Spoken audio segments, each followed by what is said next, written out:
자, 오늘 요한계시록 강의는 1장 1절부터 10절까지 있는 말씀을 가지고 예수 그리스도의 계시라라는 그런 주제로 우리가 하나님 말씀 좀 듣도록 하겠습니다. 영어로는 The Revelation of Jesus Christ라고 제목을 했고요.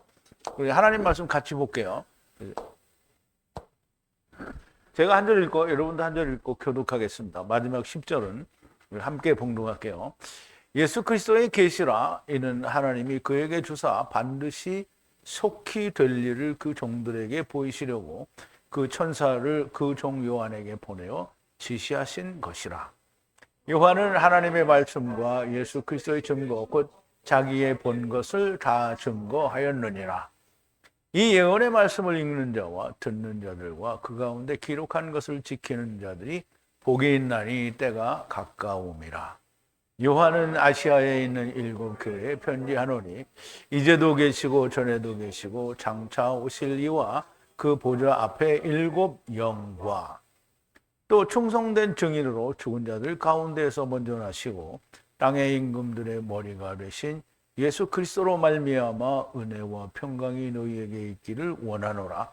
우리를 사랑하사 그의 피로 우리 죄에서 우리를 해방하시고 그 아버지 하나님을 위하여 우리를 나라와 제사장으로 삼으신 그에게 영광과 능력이 세세토록 있기를 원하노라. 아멘.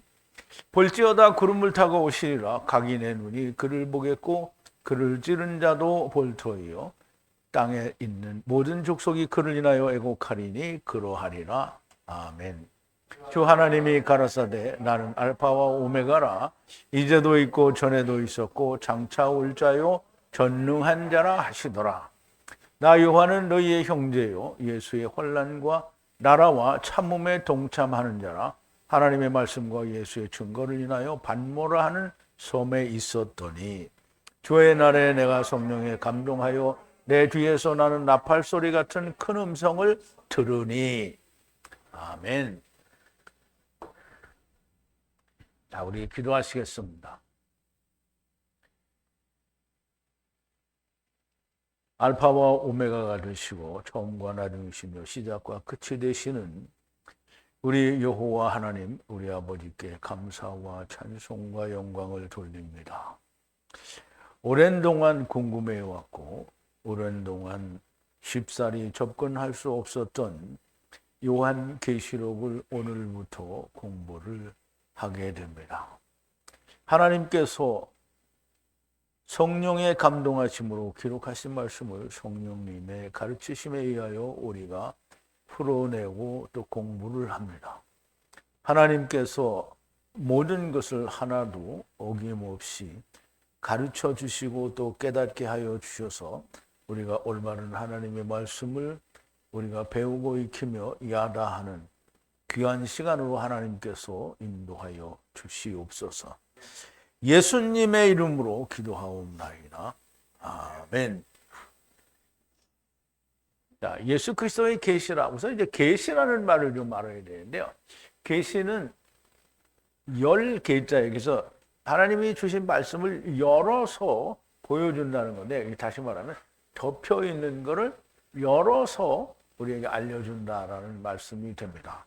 그래서 이제 오늘은 요한계시록 처음 시간인데요.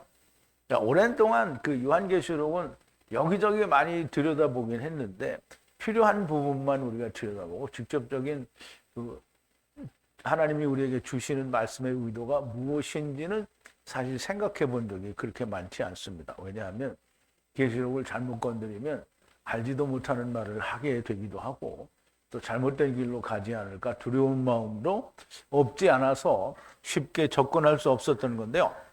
우선 계시라는 아포칼립스라는 단어인데요. 덮개를 벗기다라는 뜻인데 감추어진 것 혹은 비밀스러운 것을 덮개를 벗겨서 밝히 드러낸다라는 뜻이 됩니다.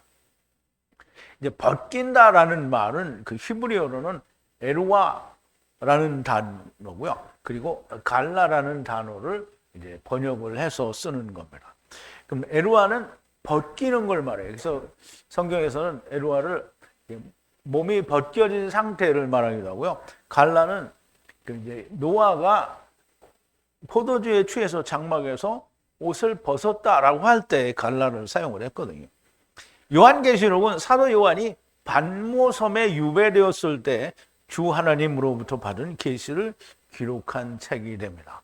기록 연대는 AD 95년이나 혹은 96년 사이에 기록이 되었다라고 하는데요.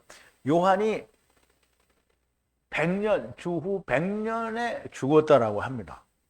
그래서 그렇게 기록하고 있으므로 요한의 나이는 90세가 되기 전에 기록한 것으로 그렇게 보여집니다.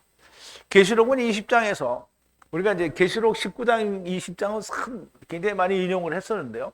19장에는 어린 양의 혼인잔치가 나오고요. 20장에는 메시아 왕국의 시작이 나오고요. 그리고 그 후 1000년 후에 묘적경에 마귀가 사단이 갇힌 뒤에 1000년 만에 풀려나서 미혹이 있을 것이라는 말씀과 함께 하늘에서 불이 내려와 모든 것을 삼키신다라는 것을 말씀하고 새하늘과 새 땅이 옴으로써 계시록은 이제 맞춰지게 되는 건데요. 마귀가 미혹하여 전쟁을 일으키는 것에 대해서는 계시록에서는 특별히 구체적인 설명이 없습니다. 그래서 만약에 있다고 하면 다른 성경에 있을 텐데 다른 성경에서도 그 부분에 대해서 설명하는 것이 아직까지는 이제 없는 것처럼 그렇게 보여지는데요. 혹시 나오면 우리가 또 자세히 공부할 수 있게 되리라고 생각합니다. 바로 어떤 특별한 설명이 없이 바로 영원한 새하늘과 새 땅으로 넘어간다라는 말씀이 되는데요.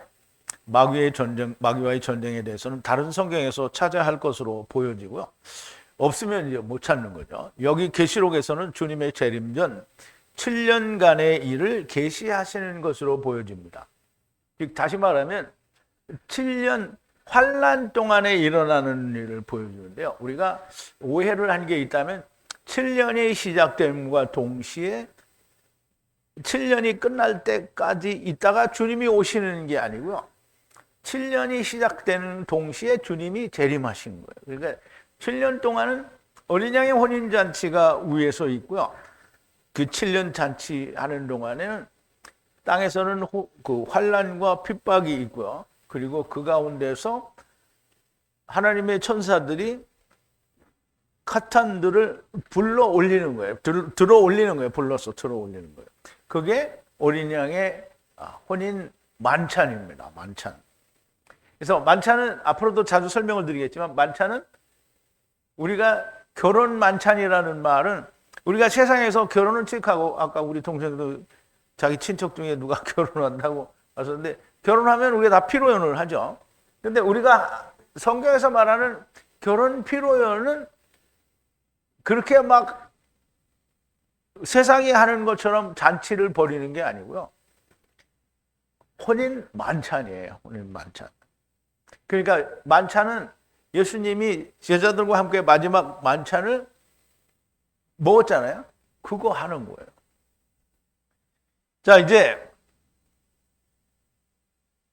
재림 전 7년간의 일을 계시하신 것으로 보여주고요. 이것을 어린 양의 혼인 만찬이라고 하는 겁니다. 자, 혼인 만찬은 세상이 말하는 그런 혼인 잔치가 아니고요. 땅에서 보여주신 마지막 만찬은 떡과 포도주를 먹고 마시는 것이었는데요. 곧 예수 그리스도의 살과 피를 먹고 마시는 것이 혼인 만찬인 겁니다. 이미 희고 깨끗한, 우리 다 이미 들었던 얘기니까 하는 거예요. 이미 희고 깨끗한 세마포를 입은 자들은 어린 양의 혼인 만찬에 주인과 함께 앉는 자들이고 7년 동안 불러 올리는 자들입니다. 우리들이 이제 우리가 될 것이 확실하니까 우리들이 들어 올리는 거예요. 불러 올리는 자들이 혼인잔치에 참석하는 자들이 되는 겁니다. 그러므로 땅에 있는 자들은 불러 올림을 당하지 않는 자들은 혼인잔치가 아니에요. 그들은 남아있는 자들은 어디로 가냐면 메시아 왕국으로 들어가는 거예요. 그러니까 메시아 왕국은 물론 하나님의 나라가 맞아요.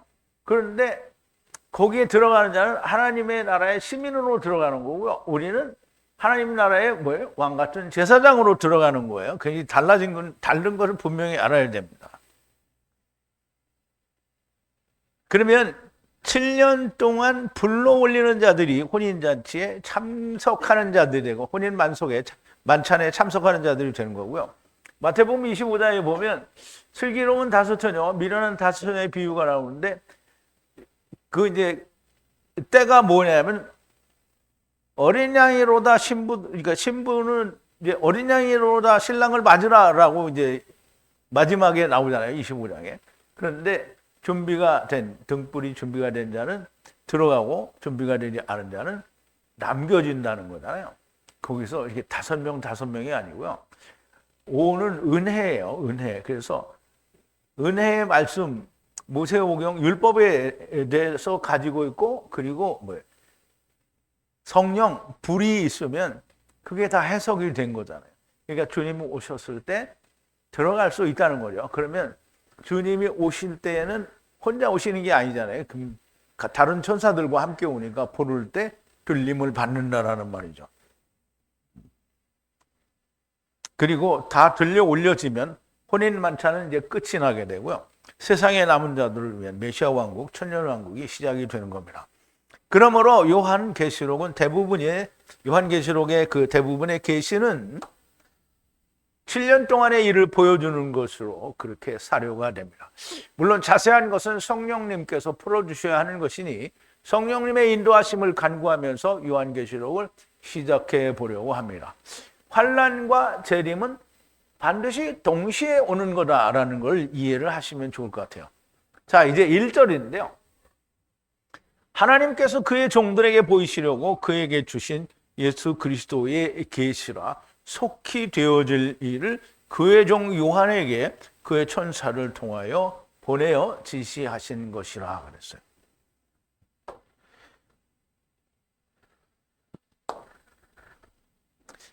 계시라 하는 말이에요. 계시. 아포칼립스. 계시라. 예수 그리스도의 계시라. 그에게 주신. 근데 여기서 그가 예수 그리스도를 말하는지 아니면 요한을 말하는지 참 애매한 구석이 있어요. 그래서 요한으로 이해를 했다가 또 예수 그리스도라고 이해를 하면 또 그러니까 이 불분명한 부분이 있어요. 그래서 예수 그리스도의 계시니까 예수 그리스도의 계시를 누구에게 주겠죠? 요한에게 주겠죠. 그래서 우리가 요한이라고 먼저 이해를 한번 해보는 게 좋을 것 같고요. 그래서 하나님께서 그의 종들에게 보이시려고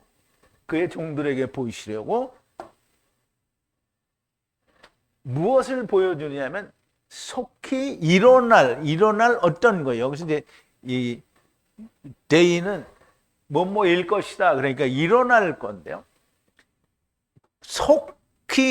속한 시일 안에 일어나야 할 일에 대해서 하나님께서 보이시려고 지시하신 것이다. 보내서 누구를? 그의 천사를 보내서 지시하신 건데요. 그 그의 종 요한에게 보내서 지시하신 거란 말이에요. 누구를 보냈어요? 천사. 여기서 천사는 누구인지 이게 지금 정확하게 누구인지 특정하기가 쉽지가 않아요.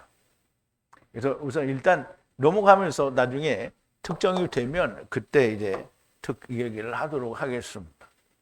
종들이란 모든 하나님의 하야 사랑을 가진 그러므로 계명을 지켜 형제를 사랑하는 자들을 말씀하는 거예요. 물론 이제 모든 종들이니까 선지자다 이렇게 할 수 있는데요. 계시록에서는 선지자들이 더 이상 아니죠. 카탄들을 말하는 거예요. 그래서 카탄들이 뭐냐면 누구를 사랑하고 또 그 카탄들이 뭐를 해야 되냐면 메시아 왕국에서 일을 해야 되잖아요. 사랑하는 자들에게 그 형제를 사랑하는 자를 말하고요. 그들에게 보이시려고 마지막 7년간의 일을 보이시려고 주님에게 주신 주님이라고 볼 때에는 주님께 주신 건데 요한으로 볼 때에는 요한에게 주신 예수 그리스도의 계시라. 주님이 주님에게 계시를 줬다는 게 좀 말이 안 되잖아요. 그래서 요한에게 주신 예수 그리스도의 계시라는 말씀이 된다라고 그렇게 볼 수 있고요. 이것이 속히 되어질 일이고 그 될 일을 그의 천사를 통해 보내서 그의 종 요한에게 지시하신 것이다라는 말인데요. 그의 천사는 아직 잘할 수 없으나 말씀을 풀어가면서 우리가 알아보기로 합니다. 자, 2절인데요. 하나님의 말씀과 예수 그리스도의 증거를 본 것을 증거하였느니라. 모두 증거하였느니라 그러는데요.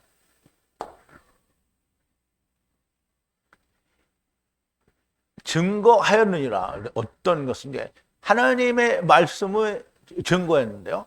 그리고 예수 그리스도의 증거에 대해서 말씀했는데요. 본 것을 그대로, 본 것만큼, 본 것 그대로를 이게 증거했다라는 말이에요. 그럼 이제 이 계시를 통해서 본 거를 지금 기록했다라는 얘기를 하는 건데요.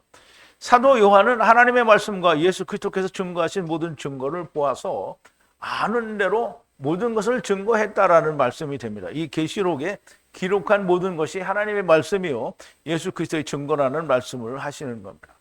자, 3절인데요. 그 예언의 말씀을 듣고 읽는 자와 그 기록된 것을 기록된 것 안에서 지키는 자가 복되도다. 그때가 가까움이니라 그랬는데요.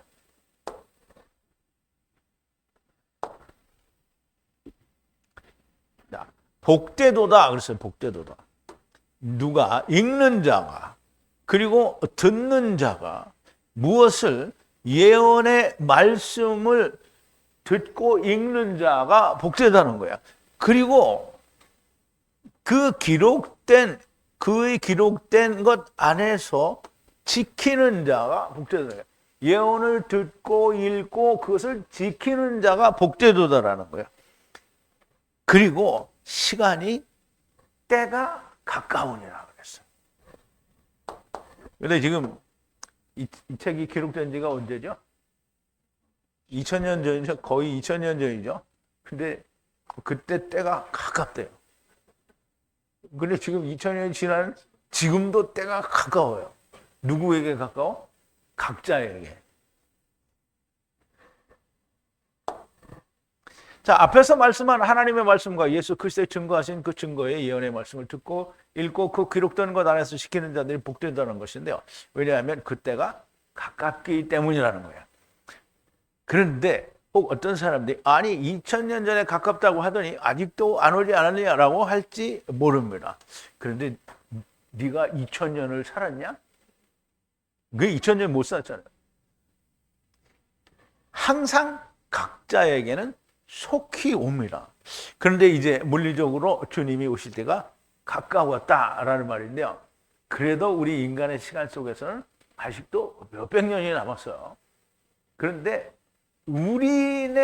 나의 앞에는 얼마나 남았어요? 나는 10년, 20년도 안 남았어요. 10년은 남았을런가 모르겠네. 그러니까 가깝다는 말은 각자 개인에게는 매우 가까운 거예요. 그래도 여전히 많은 세월이 남아있는 거죠. 읽고 듣고 지켜야 할 예언의 말씀은 앞으로 계속 나오게 됩니다. 단지 어떤 거다라고 지금 여기서는 아직 특정이 안 되는데 계속 나오는 거죠. 자, 4절인데요. 요한은 아시아의 7 교회에 이제도 계시고 전에도 계시고 장차 오실 하느님과 그의 보좌 앞에 7 성령으로부터 너에게 은혜와 평화가 있을지어다 그랬어요.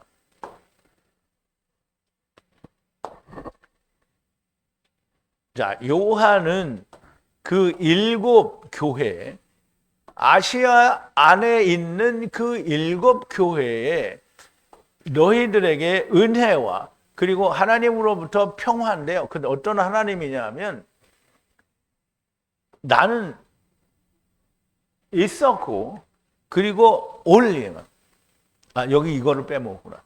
지금 있고 그리고 있었고 그리고 앞으로 올 하나님이에요. 그리고 7 영으로부터 그의 보좌 앞에 있는 7 영으로부터 그러면 이제 하나님 교회 안에 하나님으로부터 7 영과 하나님으로부터 평화와 은혜가 너희에게 있을지어다라는 말이에요. 그럼 이제 우리가 좀 설명을 들어보자고요. 아시아에 있는 7 교회는 세상에 있는 7 교회는 에베소, 서머나, 보가모, 두아디라인데, 사대, 빌라델비아, 라오디게아 교회들을 말합니다. 자, 이제 지도를 보면서 전부 아시아에 있어요. 이게 교회가. 자, 우선 순서대로 하면 에베소죠. 서모나, 바데, 두아디라, 그리고 보가모, 빌라델비아, 라오디게아 이렇게 7교회가 있는데요. 요한이 편지를 이게 요한계시록을 쓴 그 반모섬이 여기예요. 반모섬에 이제 유배를 받아서 이제 거기를 가게 된 건데요. 여기에서 이게 유배를 받아서 이거를 다 계시를 보고 또 쓰고 그리고 이제 다시 에베소로 돌아오게 되는데요. 7교회가 이렇게 있는데요. 이 7교회는 순 아시아에만 있잖아요. 그러니까 그럼 우리 이 지방 아메리카나 여기는 다 뭐냐 이렇게 얘기할 수 있겠죠. 근데 하나님의 눈에는 세상이 어디냐면 로마하고 거기만 그게 세상이에요. 그게 다예요. 메데파사, 로마, 헬라 제국 그게 하나님의 보는 세상이에요. 나머지는 그 속에 들어있는 거예요, 다. 자, 이 교회들에게 이제도 계시고 전에도 계셨던 그리고 장차 오실 하나님 다시 오시는 분이 하나님이시라는 거예요. 다시 오실 분이 하나님이라는 거예요. 그래서 바울도 하나님께서 먼저 자는 자들을 데리고 오신다라고 했죠. 자, 데살로니가전서 4장 13절에 보면 형제들아 자는 자들에 관하여는 너희가 알지 못함을 우리가 원치 아니하노니 이는 소망 없는 다른 이와 같이 슬퍼하지 않게 하려 함이라. 우리가 예수에 죽었다가 다시 사심을 믿을진데 이와 같이 예수 안에서 자는 자들도 하나님이 저희와 함께 데리고 오시리라 그랬어요. 분명히 데리고 오죠. 근데 우리가 이제 데리고 오는 거를 계시록 19장에서 봤잖아요. 세마포 입은 차바들이라고 했어요. 백마를 타는. 그러니까 주님이 백마를 타니까 우리도 백마를 타요. 우리가 주의 말씀으로 너에게 이것을 말하노니 주 강림하실 때까지 우리 살아남은 자도 자는 자보다 결단코 앞서지 못하리라. 주께서 호령과 천사장의 소리와 하나님의 나팔로 친히 하늘로 쫓아 강림하시리. 그리스도 안에서 죽은 자들이 먼저 일어나고 그 후에 우리 살아남은 자도 저희와 함께 구름 속으로 끌어올려 공중에서 주를 영접하게 하시니 그리하여 우리가 항상 주와 함께 있으리라. 그럼 이제 이 말씀은 사도 바울이 이 글을 쓸 때 주님이 오신다면 이렇게 되는 거예요. 그런데 안 오면 어떻게 돼요? 이 사람들은 다 자는 자들이 되겠죠. 먼저 자는 자들이 되는 거예요. 근데 이제 만약에 오늘 주님이 오신다면 우리는 들림 받는 자들이 되죠. 그러면 이제 사도 바울이나 다른 분들이 어떻게 먼저 자는 자들이 되는 거예요. 근데 앞으로도 800년 정도가 남았으니까 우리는 오는 자들이 될 수밖에 없는 거죠.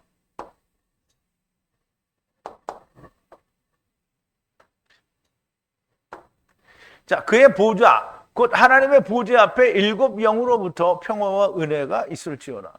근데 우리가 여기서 7교회와 7영을 좀 이해를 하려고 하면 7이라는 말을 물론 단순히 숫자로 7개일 수도 있어요.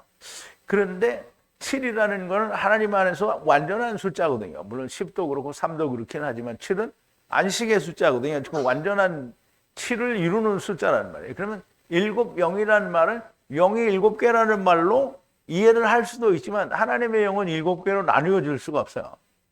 그러므로 완전한 수 7이라고 이해를 하게 되고 그러면 그분은 성령님이다 이렇게 이해를 할 수가 있고요. 7교회라는 말도 역시 교회는 하나일 수밖에 없어요. 왜냐하면 예수님으로 말미암는 성전은 하나예요. 예수님으로 말미암는 성전이 여러 개 있을 수 없잖아요. 하나예요. 그런데 7이라고 하는 건 아직 완전하게 되지 못했다라는 얘기를 하는 거예요. 그래서 7교회 완전하게 되지 못한 교회가 하나가 돼야 되는데 그 완전한 성령도 역시 그래서 7으로 표현을 한 것이고 하나가 되기 위해서는 다 완전하게 이루어져야 성령님도 하나예요. 그리고 교회도 하나가 되는 거예요. 그래서 7영이라는 말은 완전한 성령이신데 교회가 성령님의 역사에 의해 하나가 되지 못한 교회들을 나타내는 것으로 그렇게 설명이 될 수가 있습니다. 완전하신 성령께서 각 교회들에게 역사하셔서 교회가 하나가 되어야 된다는 거예요. 은혜와 평화가 있으라는 말은 완전치 않다라는 얘기를 하는 거죠. 만약에 은혜와 평강이 있어서 완전하게 되었으면 어때요? 그러면 은혜와 평강이 너에게 있을지어다 이 말을 하면 안 되죠. 근데 이제 그렇지 못한 거는 그렇지 못한 부분이 많이 있기 때문에 그렇게 얘기를 하는 거예요. 자, 5절인데요. 신실한 증인이시고 죽은 자 가운데서 처음 나신 자요 땅의 왕들의 통치자이신 예수 그리스도께서 우리를 사랑하사 그의 피 안에서 우리 죄로부터 우리를 씻기신 것으로부터라고 했는데요. 우선 원문을 좀 보죠.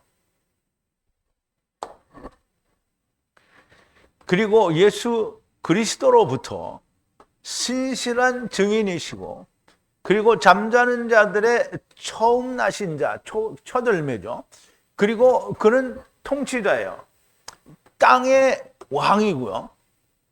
이게 땅의 왕들의 왕이라는 말이에요. 우리를 사랑하사 우리를 씻었어요. 우리의 죄로부터 우리를 씻어서 그의 피 안에서 우리를 씻었단 말이에요. 그러면 지금 땅의 왕들의 통치자이시고 우리를 사랑하사 우리의 죄를 그의 피로 우리의 죄를 씻으신 그 잠자는 자들의 첫 열매 성실한 증인이신 예수 그리스도로부터 너에게 은혜와 평강이 앞에 있는데 있잖아요. 앞절에서 얘기죠. 평강이 있을지어다라고 연결되어진 문장으로 이렇게 보여집니다. 하나님의 나라의 신이 신실한 증인이다라는 말은 예수 그리스도는 하나님의 나라에 대한 신실한 증인이시다라는 말은 예수님 자신이 하나님의 나라잖아요. 그러니까 너무 신실한 증인일 수밖에 없고요. 또 그거를 스스로 그렇게 얘기하지 않고 하나님이 증거를 하시는 거예요. 그래서 요한복음 5장에 보면 이를 기이 여기지 말라 무덤 속에 있는 자가 다 그의 음성을 들을 때가 오나니 선한 일을 행한 자는 생명의 부활로 악한 일을 행한 자는 심판의 부활로 나오리라. 내가 아무것도 스스로 할 수 없노라. 듣는 대로 심판하노니 나는 나의 원대로 하려 하지 않고 나를 보내신 이의 원대로 하려는 거로 내 심판은 의로우니라. 내가 만일 나를 위하여 증거하면 내 증거는 참되지 아니하되 나를 위하여 증거하는 이가 따로 있으니 나를 위하여 증거하시는 그 증거가 참인 줄. 하나님이 증거하신다는 거죠. 하나님이 뭐라고 증거하시면 내 아들이라고 했잖아요. 그러면 예수 그리스도가 하나님의 나라인 게 너무 명백하죠. 하나님의 나라이시니 그 증거는 신실하시고 하나님이 증거하시니까 그거보다 더 신실한 게 없고요. 죽은 자 가운데서 처음 나셨다라는 말은 잠자는 자들의 첫 열매라는 말이 되는 거죠. 자, 고린도전서 15장인데요. 만약에 내세가 없다고 하면 또한 그리스도 안에서 잠자는 자도 망하였으니 부활이 없다면 얘기죠. 내세가 없다라는 건 부활이 없다라는 얘기를 하는 거예요. 만일 그리스도 안에서 우리가 바라는 바가 다만 이생뿐이면 모든 사람 가운데 우리가 더욱 불쌍한 자리라. 그러나 이제 그리스도께서 죽은 자 가운데서 다시 살아 잠자는 자들의 첫 열매가 되셨도다. 사망이 사람으로 말미암았으니 죽은 자의 부활도 사람으로 말미암았다. 여기 보세요. 이게 고린도전서에 너무 명백하게 사망이 사람으로 말미암았으니까 한 사람으로 말미암아 제가 세상에 들어와서 사망이 왔다는 거잖아요. 죽은 자의 부활도 사람으로 말미암아. 첫 사람 아담, 나중 사람 아담이죠. 아담 안에서 모든 사람이 죽은 것 같이 그리스도 안에서 모든 사람이 삶을 얻으리라. 첫사람 아담, 나중 사람 아담이잖아요. 첫사람 아담 안에서 모든 사람이 죽고 나중 사람 아담 안에서 모든 사람이 산다는 거잖아요. 근데 이거 보면서 첫사람 아담, 나중 사람 아담이 무슨 뜻인지 몰라요. 땅의 왕들이란 세상의 임금들을 말하는 게 아니고 그게 이제 우리가 그 메시아 같은 거 핸델의 메시아 칸타타 하잖아요. 왕의 왕 또 주의 주 이렇게 하잖아요. 근데 그 왕이 누군지 몰라요. 예수님이 왕인 줄 아는데 왕들이 누군지 모른단 말이에요. 근데 그 왕들이 누구예요? 그 우리가 왕들이야. 이게 왕 같은 제사장을 말하는 거예요. 세상 임금들을 말하는 것이 아니라 왕 같은 제사장들의 통치자가 되신다라는 거고요.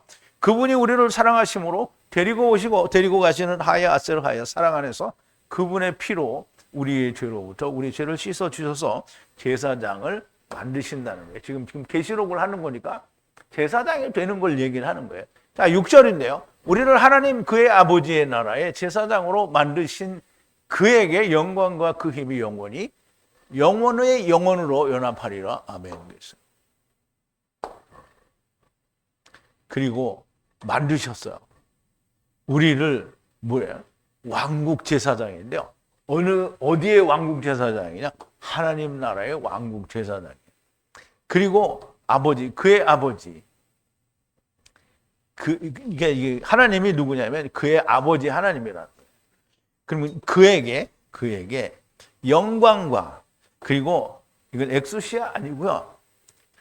크라토스인데요. 크라토스는 엑수시아하고는 또 다르지만 하나님의 큰 권능을 말한다고 했어요.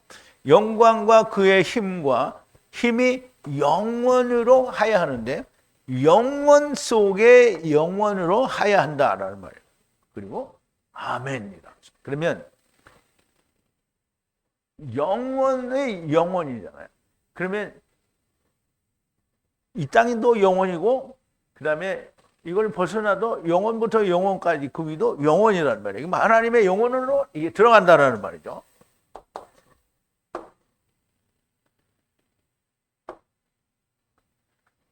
잠자는 자들의 처절매가 되시고 땅의 왕들의 통치자이신 신실한 증인이신 예수 그리스도께서 우리를 사랑하셔서 우리의 죄를 그의 피로 씻어주셔서 하나님의 나라이고 그의 아버지의 나라인 메시아 왕국, 천년 왕국의 제사장으로 만드신 그에게 영광과 그 힘이, 하야세르 하야의 영광과 그 힘이 영원의 영원으로 연합하실 것이라는 말씀이고요. 너무나 명백한 메시아 왕국, 천년 왕국에 대한 말씀이 됩니다. 자, 이제 7절인데 여기 아주 재밌는 겁니다. 보리라, 구름 안에서 오시리라. 모든 눈과 그를 찌는 자도 볼 것이요 땅의 모든 민족이 그를 인하여 애곡하리라. 참으로 그러하리라. 아멘이겠어요. 자, 우리 사도행전에 보면 그 주님이 구름 속으로 끌어올려 가셨을 때 하늘에 두 천사가 내려와서 얘기하죠. 어찌하여 쳐다보고 있느냐? 이 주님은 너희가 올라가신 것을 보시면 그대로 내려오신다 그랬어요. 그러면 똑같이 구름에 가려져도 구름으로 내려오시는 거죠. 자, 보라, 오시리라. 구름과 함께 오시리라. 구름을 타고 이랬는데요. 물론 구름 속에 있으니까 구름을 탄 것 같이 얘기했죠. 구름과 함께 오신다는 게, 그러면 성경에서 구름은 뭐냐면 여호와 하나님이 오신 걸 말하잖아요. 그래서 구름 속에 구름이 그러니까 어두운 구름 속으로 그 속에서 하나님의 음성이 들리잖아요. 이스라엘 백성들에게. 구름과 함께 오시리라. 그리고 보라, 볼 것이다. 그를 보는데요. 모든 눈이 그를 보는 거예요. 그러면 어떤 눈은 보고 어떤 눈은 안 보는 게 아니라 모든 눈이 보는 거예요. 그리고 누구든지 그를 찔른 자도 다 본다는 거예요. 그러면 그를 찌르지 않은 자가 누구예요? 다. 그리고 통곡할 거라는 거예요. 그가 나타나심에 의해 그 위에 통곡하는데요. 땅에 있는 모든 족속이 통곡할 거라는 거예요. 그렇게 진실로 그렇게 될 건데 아멘이라는 거예요. 그게 아멘.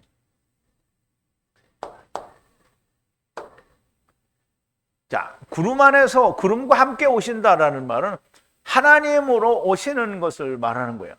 땅에 있는 모든 족속이 함께 보게 되는데요. 둥근 세상에서는 절대 불가능한 얘기입니다. TV로 보여주신다? 어떤 사람이 이렇게 말할 수 있는지도 모르는데요. 하나님께서 오시는데 세상의 기술을 불어 오신다? 하나님이, 아니, 당신이 오셔서 사람들이 다 봐야 되는데, 아니, 하나님이 오시는데 TV 중계를 통해서, 그럼 하나님이 오시 도둑같이 오신다고 했는데 TV를 어떻게 중계를 해? 그럼 미친 거 아니에요? 하나님께서 오시는데 세상의 기술을 빌어서 오신다. 참 얼마나 무지한 말입니까? 땅은 평평하고요. 평평한 세상 안에서만 가능한 겁니다. 자, 우리가 우선 땅이 평평하다는 걸 증거하기 위해서 다니엘의 그 느부갓네살 왕이 꾼 꿈에 대해서 이제 얘기를 하는데요. 박수와 술객과 갈대아 술사와 점장이가 들어왔기로 내가 그 꿈을 그들에게 구하였으나 그들이 해석을 내게 알지 못하게 하였느니라. 그 후에 다니엘이 내 앞에 들어왔으니 그는 내 신의 이름을 쫓아 벨드사살이라 이름한 자여 그의 안에는 거룩한 신들의 영이 있는 자라. 내가 그에게 꿈을 구하여 가로되 박수장 벨드사사라 네 안에는 거룩한 신들의 영이 있은즉 아무 은밀한 것이라도 네게는 어려울 것이 없는 줄을 내가 아노니 내 꿈에 본 이상의 해석을 내게 구하라. 내가 침상에서 나의 뇌 속으로 받은 이상이 이러하니라. 내가 본육 땅의 중앙에 한 나무가 있는데 그가 고가 높더니 그 나무가 자라서 견고하여지고 그 곤을 하늘에 닿았으니 땅 끝에서도 보이겠고. 그럼 느부갓네살 왕이 꾼 꿈이 나무가 하나 높이 섰는데 땅 끝에서 보인다는 거예요. 근데 이제 우리가 만약에 땅이 둥글면 땅 끝이 있어요, 없어요? 볼 수가 없죠. 그러니까 이것을 이해를 하게 하려고 하면, 자, 보세요. 이 마지막 절을 제가 이제 분해를 했는데요. 나무가 강하고 크게 자랐어요. 그 높이가 하늘에 닿았어요. 하늘에 닿았고, 그리고 땅의 모든 끝에서 보인다는 거예요. 땅의 모든 끝에서 보인다는 거예요. 그럼 이걸 그림으로 우리가 볼게요. 그걸 왜 그림으로 보냐? 그런데 그림으로 볼게요. 자, 이제 먼저 보세요. 이게 뭐예요? 유엔기예요, 유엔기. 그럼 이제 유엔기 지도가 이게 땅이 이렇게 있잖아요. 근데 이제 보세요. 이거는 실제 세상이 이렇게 생겼다라는 거예요. 그런데 유엔은 왜 이걸 써요? 이게 진짜니까 이걸 쓰는 거예요. 그런데 자기들은 이거 쓰면서 세상에다 가르칠 때는 둥근 지구를 가르치는 거잖아요. 그러니까 말이 돼야 안 돼요. 그럼 이제 여기 보세요. 여기가 나무가 하나 있는데요. 아이고.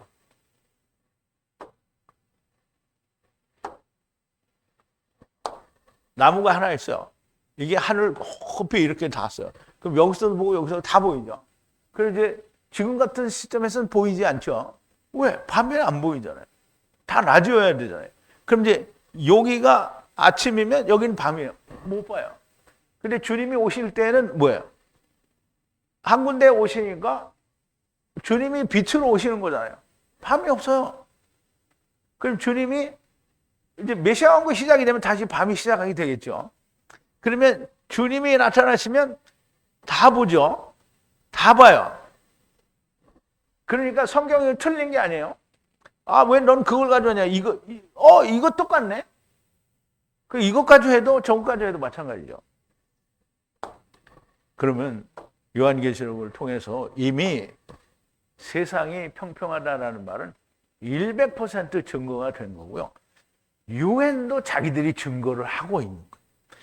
좀 제발 잠에서 깨어나기를 바랍니다. 땅의 모든 족속이 다 보게 될 것이요. 그를 찌르는 자들도 본다라는 거예요. 그리고 애통하게 될 것이요. 참으로 그렇게 될 겁니다.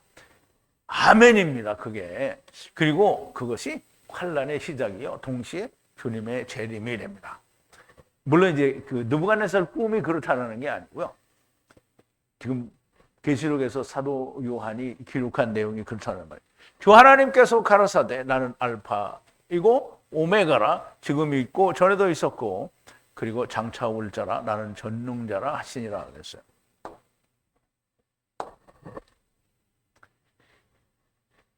주님 그 하나님이 말씀하셨어요.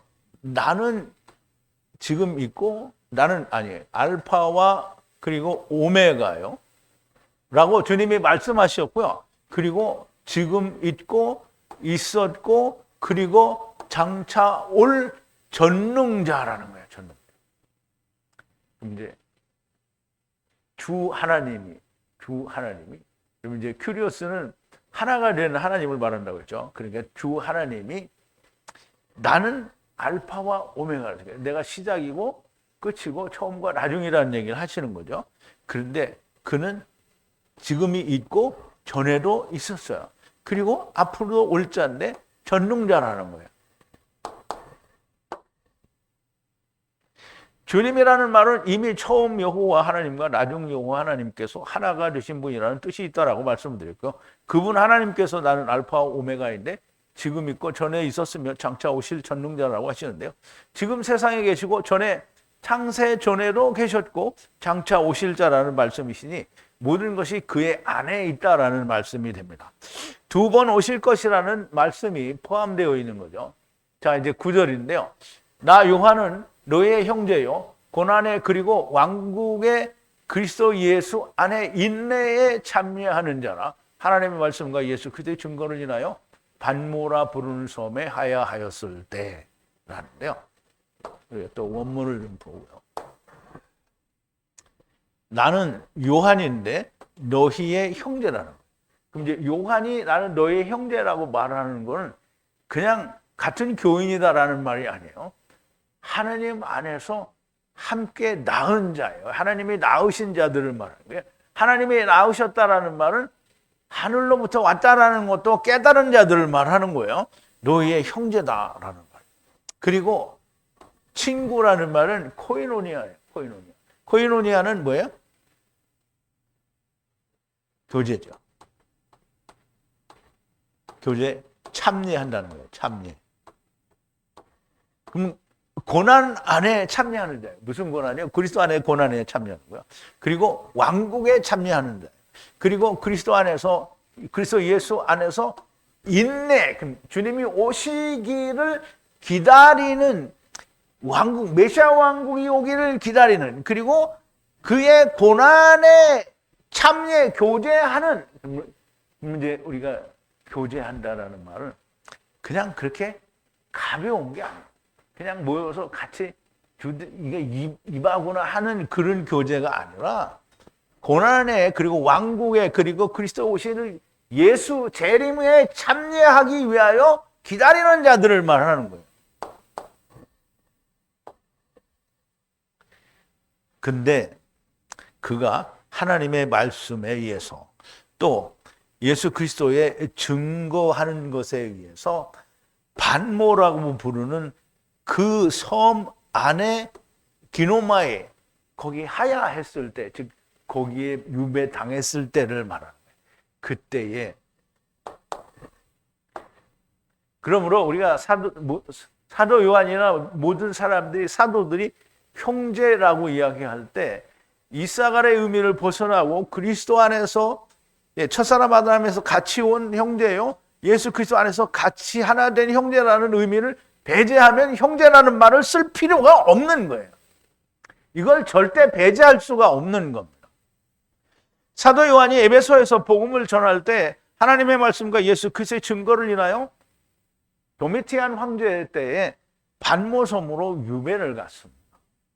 그때를 말하는 것이고요. 그래서 반모섬에 있을 때 계시를 받았고요. 그래서 계시록을 쓰게 된 거예요. 근데 나중에 후에 다시 에베소 교회로 귀환을 합니다.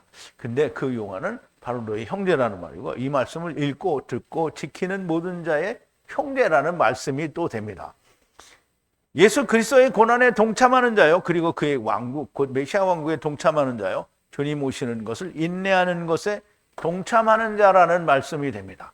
그런데 그때 반모섬에 있을 때에, 이게 오늘 마지막 절인데요, 주님의 날 안에 성령 안에 하야했는데 나의 뒤에서 큰 나팔소리 같은 목소리를 들렸으니.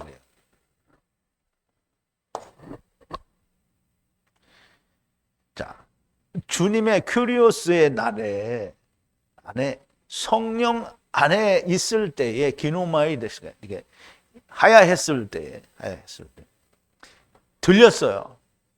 나의 뒤에서 큰 소리가 들렸는데요, 나팔 소리 같은 큰 소리가 들렸다는 거예요. 주님의 날이란 안식일이 주일로 바뀌었다 이런 주의 날이 아니고요. 그래서 오늘날 사람들이 말하는 주의 날, 그러니까 안식일을 주일이라고 하잖아요. 만약에 토요일, 이게 일요일을 전부 주일 그러는데 그런 주님의 날이 아니고요.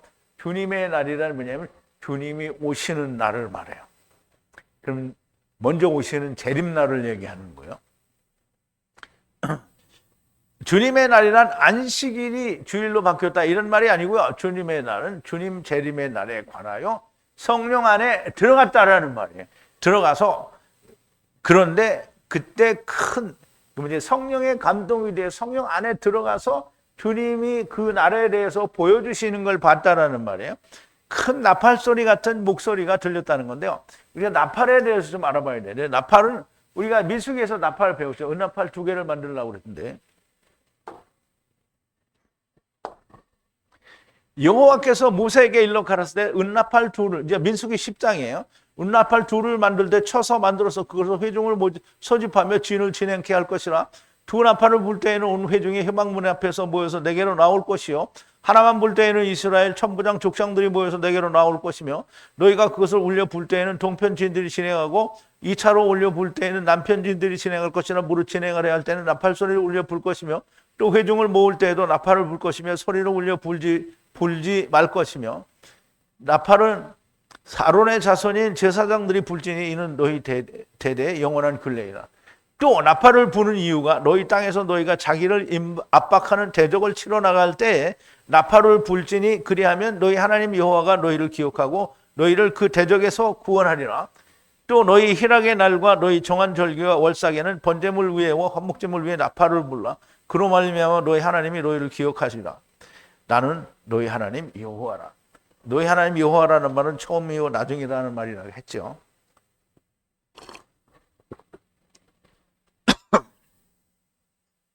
나팔을 부는 때는 참 여러 때가 있어요. 그런데 여기서 중요한 것은 너희 땅에서 너희가 자기를 압박하는 대적을 치러 나갈 때 나팔을 부르라는 거예요.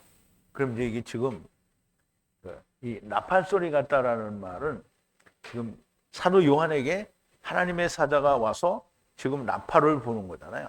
그럼 이제 이 말은 무슨 말이냐면 7년 앞으로 환란이 오잖아요. 그럼 이제 7년 환란이 오게 되면 대적을 만나는 거잖아요. 그럼 대적을 만날 때 나팔을 부르라는 거예요. 그럼 이제 나팔을 부르려면 이 주님이 오신 거가 무슨 뜻인지 알아야 나팔을 부를 거 아니에요. 전혀 예수도 모르고 아무것도 모르는 사람은 주님이 왔는데 나팔 불어요, 안 불어요? 안 불어요. 저게 뭔가 와 놀랍다 이러고 있는 거예요. 그런데 이게 지금 주님이 경고를 하시는 거예요. 이게 나팔 불 때야라고 경고를 한 거예요. 그럼 이제 이 경고를 받은 사람은 나팔을 불죠. 나팔을 분다니까 어디 나팔을 꺼내자 빠빠빠빠 이게 부는 게 아니고요. 나팔을 어떻게 해요? 하나님은 부르짖는 거예요.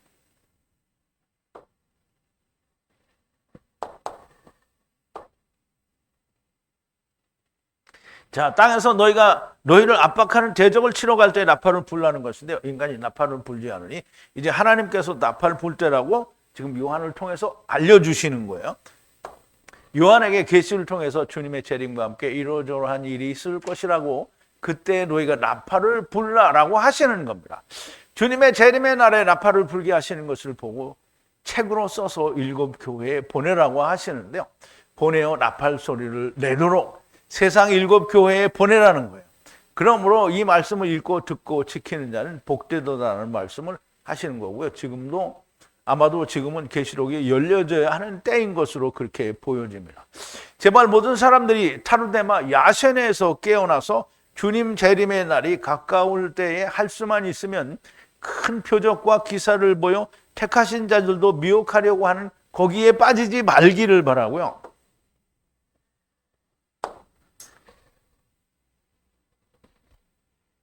자, 우리 마태복음 24장인데요. 이는 그때에 큰 환란이 있겠습니다. 창세로부터 지금까지 이런 환란이 없었고 후에도 없으리라. 그날들을 감하지 아니할 것이며 모든 육체가 구원을 얻지 못할 것이나 그러나 택하신 자들을 위하여 그날들을 감하시리라. 그때에 사람이 너희에게 말하되 보라 그리스도가 여기 있다 혹 저기 있다 하여도 믿지 말라. 거짓 그리스도들과 거짓 선지자들이 일어나 큰 표적과 기사를 보여 할 수만 있으면 택하신 자들도 미혹하게 하리라. 보라 내가 너희에게 미리 말하였노라. 이게 택하신 자들도 미혹하려고 하는 일이 일어난다는 거예요. 저로 하여금 저희 때에 나타나게 하려 막는 것을 지금도 너희가 안 하니 불법의 비밀이 이미 활동하였으나 지금 막는 자가 있어 그 중에서 옮겨올 때까지 하리라. 그때 불법한 자가 나타나니 주 예수께서 그 입의 기운으로 저를 죽이시고 강림하여 나타나심으로 패하시리라. 악한 자의 이 마음은 사단의 역사를 따라 모든 능력과 표적과 거짓 기적과 불의의 모든 속임으로 멸망하는 자들에게 이 말이니 이는 저희가 진리의 사랑을 받지 아니하여 구원함을 얻지 못함이니라 그랬어요.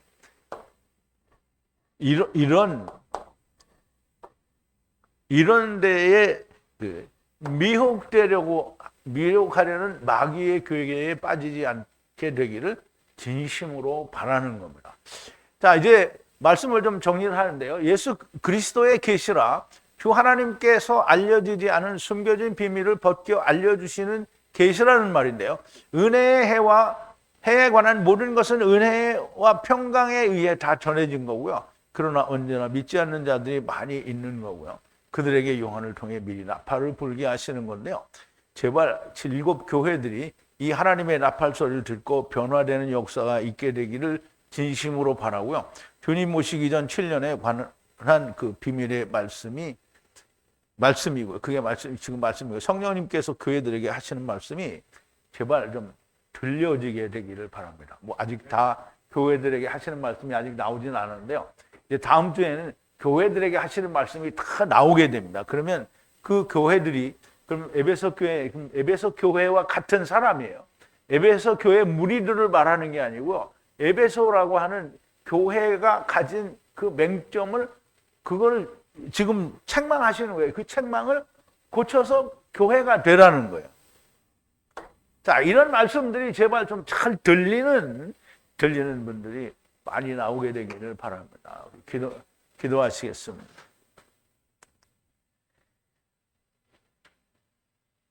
알파와 오메가가 되시고 처음과 나중이고 시작과 끝이 되시는 우리 아버지 하나님 앞에 감사와 찬송과 영광을 돌립니다. 오늘 요한계시록을 우리가 처음 시작하였는데 아버지 하나님, 저희들에게 은혜를 주신 대로 우리가 말씀을 함께 나누었습니다. 하나님께서 들려주신 진리의 말씀들이 듣는 이들의 마음속에 온전한 말씀으로 야다하게 하여 주시옵소서. 우리는 주님이 오실 것을 땅에 있는 모든 족속이 다 보게 될 것이고 우리는 주님과 함께 올 자가 되기를 진심으로 바라고 우리는 그 주님과 함께 데리고 오는 자들이 지금 데려오는 자들이 주님이 데려오시는 자들이 되게 되기를 온전하게 이루어지는 자들이 되게 하여 주시옵소서.